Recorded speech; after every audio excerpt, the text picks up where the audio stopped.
មុននឹងខ្ញុំមករៀនខ្ញុំបានស្រាវជ្រាវដែរតែតាក់ទងទៅនឹងកីឡាហែលទឹកល្អមែនតើបងប្អូនអរគ្នាតាក់ទងទៅនឹងបញ្ហាសុខភាពតាមពិតទៅយើងត្រូវតែទទួលស្គាល់ពេលខ្លះ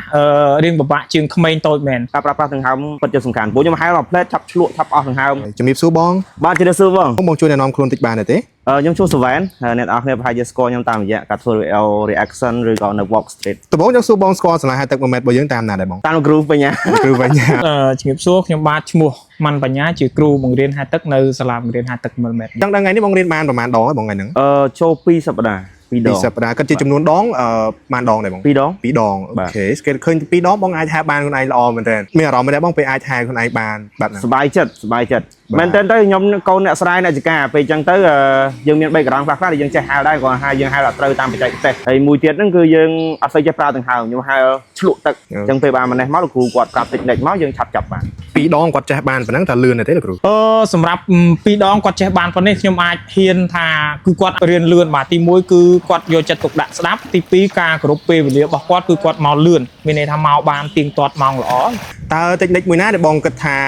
សំខាន់នៅក្នុងការរៀនហែលទឹកដែលគ្រូបងបរៀនបងហើយបងយកឃើញថាតិចនិចមួយហ្នឹងគឺសំខាន់សម្រាប់ការរៀនហែលទឹកទាំងដងសំខាន់គឺការប្រើប្រាស់ដង្ហើមសម្រាប់ខ្ញុំមិនដឹងថាគ្រប់គ្នាគាត់អញ្ចឹងអត់តែសម្រាប់ខ្ញុំការប្រើប្រាស់ដង្ហើមពិតជាសំខាន់ព្រោះខ្ញុំហែលមកផ្លែតឆាប់ឆ្លក់ឆាប់អស់ដង្ហើមដំបូងលោកគ្រូគាត់តេស្តខ្ញុំដែរថាឲ្យខ្ញុំសាក់ហែលឲ្យគាត់មើលយើងហែលបែបណាហើយខ្ញុំហែលបានខ្លីមែនទេឆាប់អស់ដង្ហើមអញ្ចឹងទៅគ្រូក៏គាត់មើលឃើញចំណុចខ្សោយគាត់ក៏ដាក់បរៀនចំមកចំណុចអញ្ចឹងទៅយើងឆាប់ចាប់បានគាត់ហែលមិញមានហែលកាត់មុខផងបដូរទៅហែលផ្ងាផងលោកគ្រូអាចជួយបញ្យល់បានទេមិនបានយើងត្រូវការហែលបដូរនេះគឺជាមេរៀនក្នុងវគ្គ survival skill របស់យើងគឺមេរៀន doggy paddle ហើយនិងមេរៀន back float ចំពោះអត្ថប្រយោជន៍នៃមេរៀននេះគឺការសង្គ្រោះខ្លួនឯងពីការលង់ទឹកមេរៀន doggy paddle គឺសម្រាប់ការហែលអោនងើបស្រូបដង្ហើមហើយមេរៀន back float វិញគឺមានន័យថាគឺយើងផ្ងាដើម្បីឲ្យរាងកាយរបស់យើងកាត់បន្ថយនៃភាពនឿយហត់បាទបងយល់ឃើញមិនដែរទាក់ទងទៅនឹងកម្មវិធីសិក្សារបស់ខាងសាលាហែលទឹក1ម៉ែត្ររបស់យើងខ្ញុំគិតថាល្អព្រោះបរិញ្ញាក្មេងៗបងប្អូននៅទីនេះមិនមែនគាត់បរិញ្ញាទៅធំទេគាត់បរិញ្ញាក្មេងៗហើយក្មេងៗពេលខ្លះបាក់ស្ដាប់បាក់និយាយគ្នាប៉ុន្តែគ្រូគាត់សិតតែមានអ្នកមានជំនាញអញ្ចឹងគាត់ជំនាញខាងនឹងហ្មងគាត់អាចបដោះបដាបានខ្ញុំគិតថាបើអ្នកធំដូចជាមិនសូវពិបាកតែក្មេងៗគាត់ពិបាកតែគាត់អាចធ្វើបានគិតជារឿងមួយល្អមែនតើហើយមួយទៀតបរិយាកាសនៅក្នុងសាលាហ្នឹងគឺស្ងប់ស្ងាត់ល្អអញ្ចឹងដូចចាក់ស្ដែងក្នុងអាងនេះអញ្ចឹងមកហែលមានញោមហ្នឹងគាត់បែងចែកកាយវិភាគប្រតិទិនរបស់គាត់ហ្នឹងគឺសិស្សម្នាក់ដាច់គ្នាអញ្ចឹងអត់ញ៉ៃទេ comfortable មែនតើខ្លះគាត់និយាយថាមនុស្សធំពិបាករៀនហែលទឹកឬក៏រៀនងាយចាស់លោកគ្រូយកឃើញមិនដែរតាមពិតទៅយើងត្រូវតែទទួលស្គាល់ពេលខ្លះ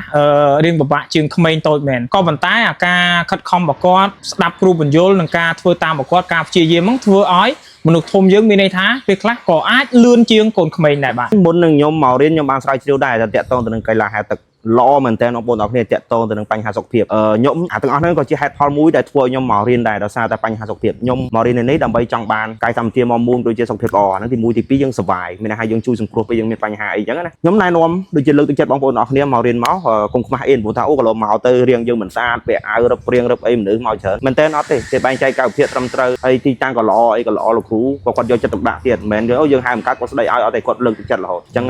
ល្អមែនតើខ្ញុំគិតថាបងប្អូនអរគ្នាគូតែជ្រើសរើសមកហាត់ហែលទឹកនៅសាលានេះល្អគូទៅសាក់បងបាទអរគុណច្រើនបង